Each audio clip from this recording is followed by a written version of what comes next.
Vamos para a revisão do 9º ano. Primeiro exercício. Separe o sujeito do predicado e classifique-os. O vagabundo vinha avenida abaixo. Primeira coisa que nós temos que fazer é localizar o verbo. Verbo vir, vinha. Eu pergunto antes do verbo, quem ou o que vinha abaixo? Avenida abaixo. O vagabundo. O vagabundo, então, vai ser sujeito. Como tem um núcleo, um substantivo, sujeito simples. Vinha avenida abaixo, que é o verbo, o restante da frase vai ser o predicado. O vagabundo, avenida abaixo. Dá para entender o que acontece na situação? Não. Então, esse verbo, porque esse verbo é importante de significado. Se ele é um verbo importante de significado, eu tenho um predicado verbal. As calças deixavam à mostra as canelas.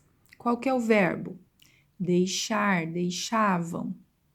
Eu pergunto, o que deixavam à mostra as canelas? As calças. Sujeito simples, porque eu tenho um substantivo só, um núcleo. Deixavam à mostra as canelas vai ser o predicado. Também se eu disser as calças à mostra as canelas, não tem canelas ali com calça, não tem como entender. Então, deixava é o verbo de ação, é o verbo de significado. Então, também é um predicado verbal. Os transeuntes desviavam os olhos incrédulos. Qual que é o verbo? Desviar. Quem desviavam os olhos incrédulos? Os transeuntes. Sujeito simples. Um núcleo, sujeito simples. Desviavam os olhos incrédulos é o predicado.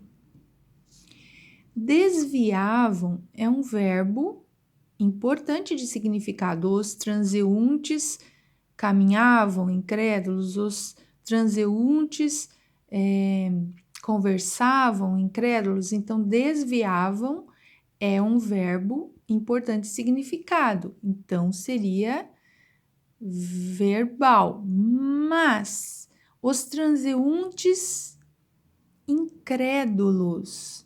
Incrédulos tem a ver com os transeuntes. Eu tenho aqui dentro do predicado um predicativo do sujeito que é transeuntes. Então, se eu tenho um verbo importante e tenho um predicativo do sujeito dentro do predicado, e ainda eu poderia dizer: os transeuntes desviavam os olhos e estavam incrédulos. Eu tenho um verbo de ligação aqui oculto. Então, isso aqui é um predicado verbo nominal. O homem estava deveras surpreendido. O verbo estar. O homem deveras surpreendido dá para entender. Esse é um verbo apenas de ligação. Quem estava deveras surpreendido? O homem, sujeito simples, um só núcleo, um só substantivo dentro do sujeito. Estava deveras surpreendido é o predicado. Como eu tenho aqui um verbo que não tem muito significado, é um verbo de estado. O homem surpreendido, o homem deveras surpreendido. Esse verbo está só ligando, então eu tenho um predicado nominal. Vejam que surpreendido aqui está se referindo ao homem, é um predicativo do sujeito. O homem deu uma mirada ao redor magoado. Verbo dar. Quem deu uma olhada, uma mirada ao redor magoado? O homem. sujeito também simples. Fui boazinha, só coloquei sujeito simples aqui, mas vocês sabem que tem sujeito oculto, sujeito composto, quando tem dois núcleos, sujeito indeterminado, oração sem sujeito, quando o verbo ter e o verbo haver, o verbo fazer no sentido de tempo, né? Olhem lá no caderno de vocês. Aqui, o homem deu uma mirada ao redor magoado. O homem deu uma mirada. O homem, esse verbo aqui é um verbo de ação, um verbo com significado. Mas também eu tenho, o homem deu uma mirada ao redor e está oculto aqui, magoado, o homem magoado. Eu tenho um predicativo lá do sujeito homem, um predicativo do sujeito. E tem um verbo importante aqui, um verbo de ação. Então, eu tenho um predicado, verbo nominal. Entenderam? Então, quando eu tenho apenas um verbo de ligação, em que o restante da frase aqui é um predicativo do sujeito, eu tenho um predicado apenas nominal. Quando eu tenho apenas um verbo importante de significado, um verbo de ação, eu não tenho predicativo do sujeito no predicado, então eu tenho um predicado verbal. Agora, quando eu tenho ambos, um verbo importante de significado, um verbo de ação, e tem um verbo de ligação aqui que está oculto, e tem um predicativo do sujeito também, além do verbo ser importante, eu tenho um predicativo lá do sujeito, eu tenho um predicado verbo nominal. A questão número 2, pontue corretamente. Vocês têm lá uma listinha, quando que a gente usa ponto final, quando que usa ponto de interrogação, exclamação, vírgulas. O caso da vírgula é que tem mais itens para vocês estudarem. Quando tem uma explicação, fica entre vírgulas, né? O caso dos dois pontos, quando é uma citação, quando vem um diálogo.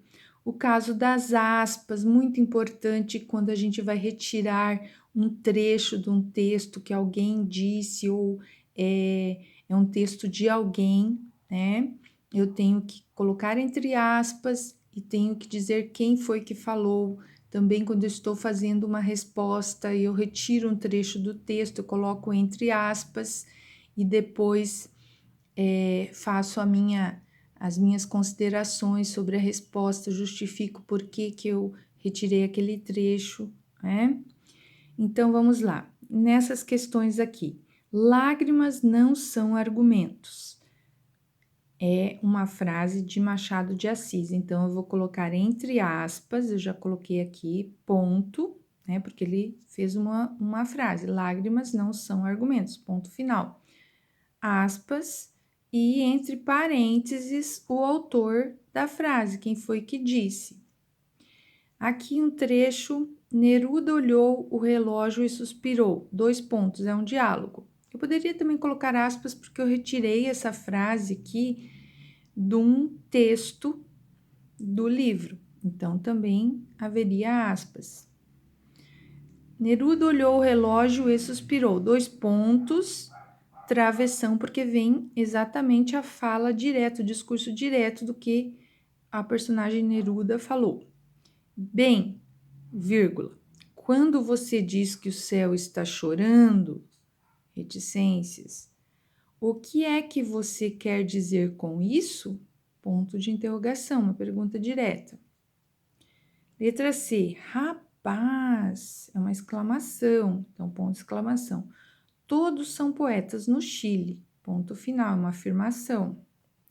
Letra D, puxa, uma exclamação, ponto de exclamação. Eu bem que gostaria de ser poeta.